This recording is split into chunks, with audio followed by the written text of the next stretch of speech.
Continuamos aquí por Radio Libertador con este programa especial de la última semana Jesucristo.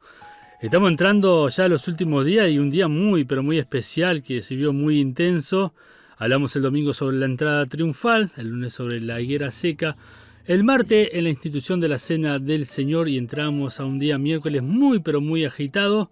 Y para esto nos acompaña Héctor Leite del Seminario Bíblico de Fe, que nos va a estar contando qué pasó en este día miércoles. Bueno, realmente, inclusive polémico dentro de a veces ambientes religiosos, ¿no? Porque muchos dicen, no, murió un Viernes Santo, murió un jueves, un miércoles. Nosotros tenemos que seguir lo importante es que murió, ¿verdad, Carlos? Y eso es lo importante. Así que, bueno, lo primero es saludar a la audiencia, decirles gracias por estar allí escuchando y que nosotros podamos seguir hablando de él, seguir mencionando, seguir transitando donde él transitó, nosotros también transitamos. Un día miércoles muy, pero muy activo. Él se había escondido el día anterior, así habíamos leído, porque ya llegaba la hora, le había dicho, ya ha llegado la hora.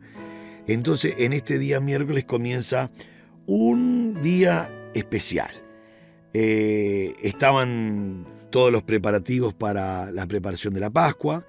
El miércoles es el 14 de Nisan. 14 de Nisan, preparaban absolutamente todo para comer la Pascua las primeras horas del día 15 de Nisan, que era Pascua realmente, que vendría a ser el jueves de la semana, lo que vendría a ser la Pascua. Es un día muy especial. Nosotros comenzamos con la oración en el Getsemaní. Vamos a leer en Mateo 26, versículo 36, entonces dice así: llegó Jesús con ellos a un lugar que se llamaba Getsemaní y dijo a sus discípulos, sentaos aquí, entre tanto que yo voy allí y oro. Y tomando a Pedro y a los dos hijos de Zebedeo, que ya sabemos que son Santiago y Juan, o Jacobo y Juan, comenzó a entristecerse y angustiarse en gran manera. Entonces Jesús les dijo, mi alma está muy triste hasta la muerte, quedaos aquí y velad conmigo. Yendo un poco adelante, se postró sobre su rostro, orando y diciendo, Padre mío, si es posible pasa de mí esta copa, pero no se haga como yo quiero, sino como tú. Vino luego a sus discípulos, y los halló durmiendo y dijo a Pedro, ¿así que no habéis podido velar conmigo una hora? Velad y orad para que no entréis en tentación. El espíritu, la verdad, está dispuesto, pero la carne es débil. Otra vez fue y oró por segunda vez, diciendo, Padre mío, si no puede pasar de mí esta copa sin que yo la beba, hágase tu voluntad. Vino otra vez a los discípulos y los halló durmiendo, porque los ojos de ellos estaban cargados de sueño.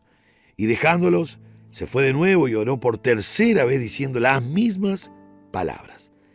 Entonces vino a sus discípulos y le dijo, dormid ya y descansad. He aquí ha llegado la hora y el Hijo del Hombre es entregado en mano de pecadores. Levantaos, vamos, ved, se acerca el que me entrega. Vamos a hacer, es un día con mucha actividad, así que tenemos que detenernos para mirar cada punto, ¿no? En este primer punto es interesante, pero muy interesante, el tema de la oración, el tema del contenido, el tema de los discípulos durmiendo, pero el tema de la respuesta del Padre en su sola voluntad. O sea que solo en la oración hay mucho, pero vamos a resumirlo. Lo primero que quiero decir es que hay muchas filosofías fuera de la iglesia, dentro de la iglesia, en la sociedad, de que todo lo que yo pida Dios lo tiene que contestar. No es así, no es todo lo que yo pida Dios me lo tiene que dar. Nosotros tenemos que decir que se haga tu voluntad. Otro punto que puedo ver esto de la voluntad de Dios es que nadie quiere sufrir. Si nosotros nos ponemos a pensar en toda la historia, Abraham mintió diciendo que su esposa no era su esposa, que era su hermana, porque él no quería sufrir la muerte porque lo iban a matar. Moisés también mintió porque no quiere sufrir. Pedro, ahora vamos a ver que le niega y está mintiendo diciendo yo no conozco a este Galileo porque no quiere sufrir. Pablo divide la asamblea en Hechos 21, no mintiendo, pero divide la asamblea diciendo yo soy fariseo, y ahí se empezaron a pelear los fariseos y los saduceos, y Pablo dice, bueno, ahora yo quedo libre. Él hace eso porque no quiere sufrir. Los discípulos, cuando Jesús lo crucifican, se esconden todos por varios y muchos días en una casa con las puertas cerradas por miedo de los judíos, así dice Juan 20, porque no quieren sufrir. Entonces yo me pongo a pensar, ¿por qué el maestro le pide al Padre, Padre, pasa de mí esta copa? Parafraseando sería así, querido amigo. Jesús le está diciendo al Padre, Padre, si tú puedes escoger otro medio de salvación, escógelo. Yo no quiero morir, pero que se haga tu voluntad y no la mía. Pasa de mí esta copa. Ahora, ¿qué es lo que está pasando con Jesús? Jesús tampoco quiere sufrir. Y déjeme decirle algo muy importante. En realidad, nadie quiere sufrir. ¿Quién se levantó hoy de mañana deseando tener 2 problemas en el día?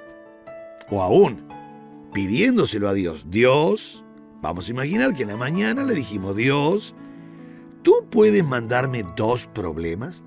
Uno más o menos suave, que dure hasta el mediodía, que yo pierda el dinero, que se me explote el calefón, que se me queme el tuco. Pero el otro problema, o los otros problemas, o la otra prueba, te pido que sea realmente fuerte. Que comience al mediodía y que dure hasta la noche, pero que sea realmente un grave problema. ¿Quién pide problemas? Nadie pide problemas. Carlos, ¿vos pedís problemas? Jamás. Yo tampoco. Yo me levanto y digo, Señor, no me compliqué la vida. Señor, quiero vivir un día lindo, bendecido, cuídame, protégeme, dame el sustento, la providencia. Nadie pide pruebas. Nadie pide problemas, luchas y dificultades. Esa es la razón bíblica, en la analogía, que 1 Pedro 1:6 dice, si es necesario, tengáis que ser afligido en diversas pruebas. Ahora, dice si es necesario. Eso quiere decir que es una condición de tercera clase que indicaría que no siempre voy a pasar problemas. Pero lo que segundo que me está diciendo es Dios el que ve la necesidad de la lucha y las pruebas y las dificultades. Lo tercero que digo es, si Dios ve la necesidad, es porque Dios me está dando lo que yo necesito. Y lo cuarto que yo debería decir es que en cada lucha, en cada prueba y en cada dificultad, yo debería decir, Señor, muchas gracias porque tú lo has permitido y es para mi edificación. Pero la realidad, en la vida cotidiana, nadie quiere sufrir, nadie. Jesús, como Jesús hombre, no se olviden que aquí se presenta, siempre está como Jesús hombre, siendo 100% Dios, Jesús es 100% hombre. Tenía frío, calor, se enojaba, tenía hambre, cansado, tenía tentaciones iguales a la nuestra, porque fue tentado en todo conforme a nuestra semejanza. Y ahora lo vemos en un momento crucial de su vida, que Él no quiere sufrir. Pero, Carlos y audiencia, escuchen bien, no solo no quiere morir, sino que Él pensó no morir. Pero no solo pensó no morir, se lo solicitó al Padre 3 veces, pero con algo muy especial. Lo último que decía es, Señor, o Padre, que se haga tu voluntad. Tú sabes que yo no lo quiero, pasa de mí esta copa. Pero si no, que se haga siempre tu voluntad. Esto es lo que tenemos que aprender siempre en la vida.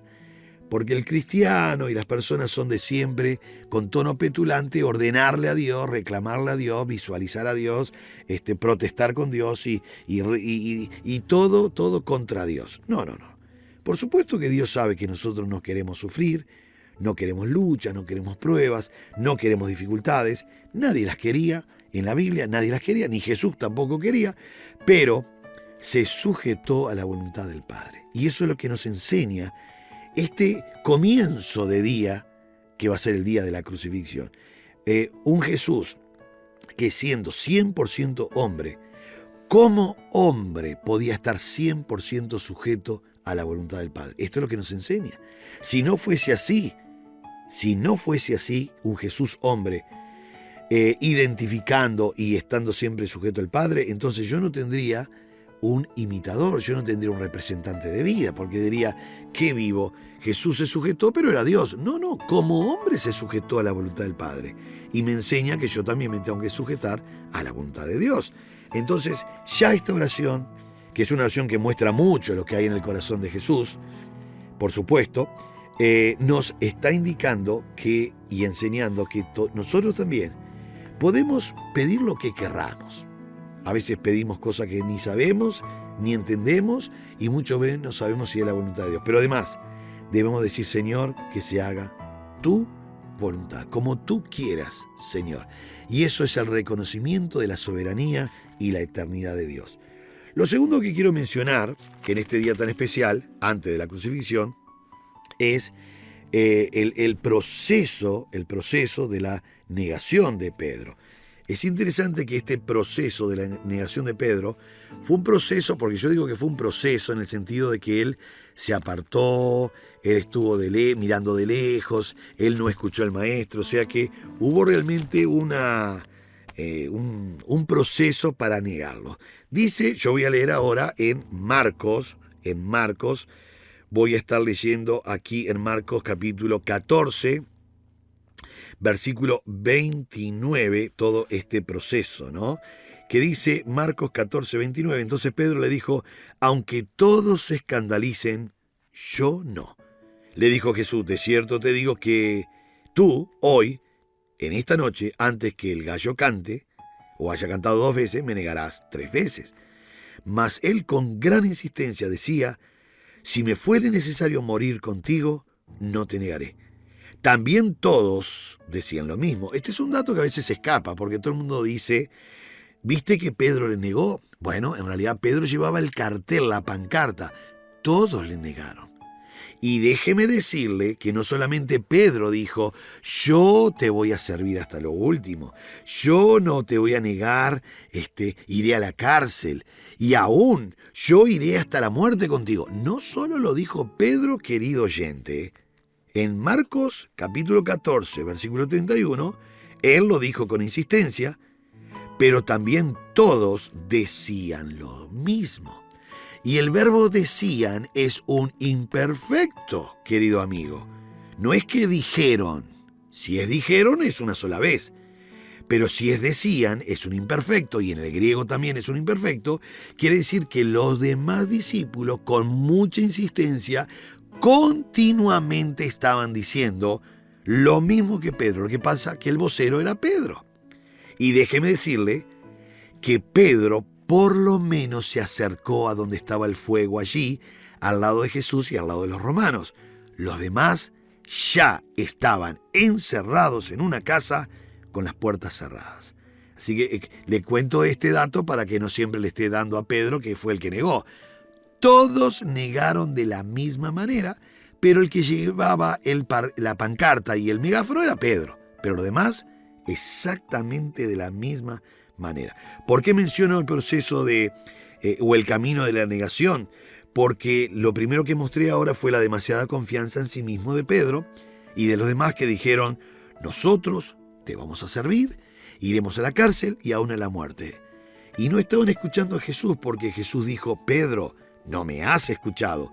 Satanás os ha pedido para zarandearos, pero yo he rogado por ti para que tu fe no falte. Y Pedro sigue sin escuchar al maestro. Y si no escuchamos a nuestro Señor Jesucristo, permítame decirle, querido amigo, que es un proceso que va camino hacia negarle. Porque no le estoy escuchando, me estoy escuchando a mí. Otra cosa que vemos como proceso o camino de la negación está en el versículo 33. Sigo en Marcos 14, 33, que dice, y tomó consigo a Pedro y a Jacobo y a Juan y comenzó a entristecerse y a angustiarse. Lo que pasó aquí con Pedro y los demás es que se descuidó la oración. Se durmieron. Está bien, estaban cansados, pero sigo mostrando un proceso. El primer tópico es confianza en sí mismo. El segundo tópico es descuidaron la oración. El tercer proceso es utilizar armas carnales para planes espirituales. No nos olvidemos que Pedro tomó la espada y le cortó la oreja a Malco. Después llegamos al punto de la negación diciendo: yo no conozco al Maestro. Esto es muy importante entender y comprender, porque nosotros a veces con nuestras actitudes también estamos negando al Señor. Y a veces le negamos en forma visual, ¿no? Decimos que somos cristianos, escondemos la Biblia y estamos con estas posiciones antagónicas de decir: yo no conozco al Señor ni quiero que me identifiquen con el Señor. Así que tenemos una oración que nos enseña mucho, tenemos la negación de Pedro, pero tenemos también el juicio civil, el juicio religioso, pero tenemos el momento de la crucifixión. Y no nos olvidemos que esto estaba ya estipulado por Dios, esto ya estaba profetizado, que Él tenía que morir el 14 de Nisan entre las 2 tardes, y un buen dato que Juan nos da es que tienen que bajar el cuerpo o los cuerpos rápidamente, porque ya estaba para comenzar el día de la Pascua. Esa es la razón por la cual Jesús no celebró la Pascua. Su cuerpo es bajado antes del día de la Pascua, que era un día de feriado, un día de santa conmemoración, y no podía haber ningún cuerpo ni podían hacer ningún trabajo en ese día, que era un día muy, pero muy especial para los judíos, que era la Pascua que celebraban ellos de la liberación de Egipto. Por eso tienen que rápidamente bajar el cuerpo y lo ponen en una tumba de José de Arimatea, que estaba cerca, que nadie había sido puesto allí, también profecía, y lo tienen que bajar rápidamente porque era ya a las 3 de la tarde. Y a las 6 de la tarde, querido amigo, ya comenzaba la Pascua.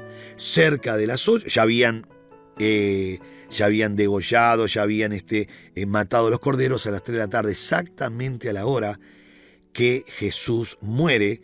Todo Israel está matando el cordero, exactamente como dice el libro de Éxodo. Pero son las 3 de la tarde y en 3 horas comienza la Pascua. Entonces rápidamente bajaron los cuerpos porque comenzaba el día de la santa conmemoración que era la Pascua.